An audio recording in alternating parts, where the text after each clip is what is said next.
বর্তমানে একটা viral topics যেটা ইউটিউবে ফেসবুকে আপনাদের সামনে হয়তো আসছে বা দেখছেন আপনারা, সেটা হচ্ছে ডলফিন নিয়ে। মানে আমাদের বাইরের দেশে একটা ডলফিন যে প্রোগ্রাম হয়ে থাকে, সেই প্রোগ্রামে যে ট্রেনার থাকে, ট্রেনারটা হচ্ছে মহিলা। সেই মহিলাটা সেই ডলফিনটাকে অনেক দিন ধরে ট্রেনিং দেয়, প্রোগ্রাম করছে আপনারা দেখছেন যে প্রোগ্রামের মাঝপথে সেই ডলফিন সেই মহিলাটাকে মেরে ফেলছে অথবা খেয়ে ফেলছে। আসলে বিষয়টা কতটুকু সত্য এটা নিয়ে একটু কথা বলবো।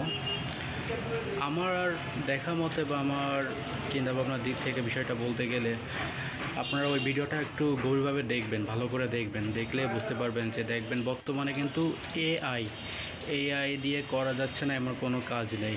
এআইয়ের মাধ্যমে সব ভিডিও তৈরি করা যাচ্ছে, সব কিছু করা সম্ভব। যদি সত্যি ডলফিনটা ওই তার ট্রেনারকে যদি খেয়েই ফেলতো, মেরেই ফেলতো, তাহলে আপনারা দেখবেন সোশ্যাল মিডিয়া অথবা ইউটিউবে আপনার যে লাস্টের দিকে জাস্ট সামান্য কিছু সেকেন্ড দেখায় যে ডলফিনটা সেই ট্রেনারকে খেয়ে ফেলছে।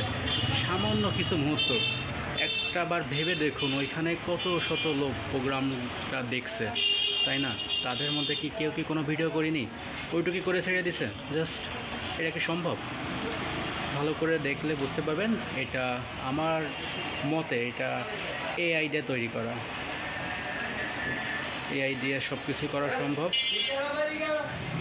আমি অনেকগুলো ভিডিও দেখছি, এই কমেন্টগুলো পড়ে দেখছি, বেশিরভাগই লেখা আছে ফলস। আর আমার দৃষ্টিকোণ থেকে এটা মিথ্যা। যদি সত্যিই হতো তাহলে ওই ভিডিওটা অনেক লং হতো, যে ডলফিন মেয়েটাকে কীভাবে খেয়ে ফেলছে, অনেক লং হতো।